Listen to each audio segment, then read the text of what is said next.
السلام عليكم سود وهذا أصحابي ولي ما أركتي هوس كهري قفكي لها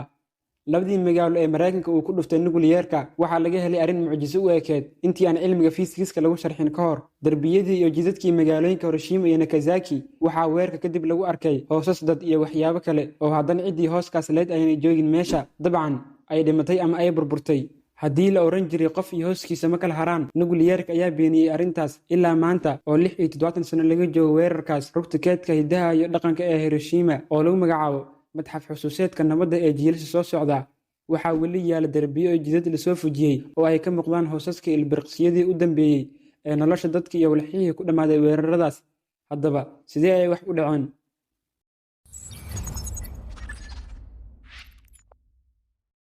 bambooyinkii nuclear-ka ahaa ee uu Mareykanka ku dhuftay labadii magaalo waxa shidaal u ahaa uranium iyo plutonium oo soo deynayay xaddi aad u badan oo ah kuleyl iyo shucaaca gamma oo ku socday hirar aad u gaagaaban shucaaca gamma waxa uu awood u leeyahay inuu si fudud ugu gudbo dharka iyo maqaarka sare ee qofka waxa uu burburiyaa nudaha iyo dheecaanka DNA-ga kadib marka uu jirka u keeno ayoon lumi elektaroonada shucaacaas gamma ee ka dhashay qaraxa bamka nuclear-ka ah waxa uu jirka ku dhacaa isaga oo tamar kul ah oo mararka qaarkood ay suurtagal tahay in heerka kuleylkoodu gaaro meesha ugu sareysa caadi ahaan marka uu kuleylkaas aan xadka lahayn ee shucaaca gamma ku dhaco jirka ama walaxda waa ay nuugaan oo ma oggolaadaan inuu dhaafo gudihiisa taasina waxay u diidaa inuu u gudbo gidaarka ama jidka uu hooskiisu gaari lahaa laakiin jirka ama walaxda nuugday kulkii oo dhami waxa uu bixiyaa ilays cadeeya hareeraha sare ee hooska taas oo sababteedu tahay shucaaca bamka oo gaara derbiga iyadoo aanay jirin wax celiya sidaas awgeed hooskii waxa uu noqdaa mid derbiga ku dhigan halka qofkii ama cidii leed hooskaas aynay joogin meesha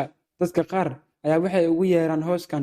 hooskii oo gubtay hoosaskaasi waxay aynu tusayaan xaaladda runta ah ee ay ku sugnaayeen dadkii jidka marayay ama dhismayaasha iyo sidoo kale sida ay u ekaayeen ka hor inta aanu qarax nuclear-ka dhicin mucjiso kale dadkii kuleylkii intaas ahaa ee jirkooda galay wax xanuun ah ma ay dareemin dhimashada ka hor caadi ahaan marka jirka xanuun ama nabar uu gaaro dareensidayaasha ayaa ishaarooyin u dira maskaxda oo garata xanuunkaas kadibna damqashada ayaa bilaawata taas macnaheedu waa in damqashadu nabarku ay ka timaadaan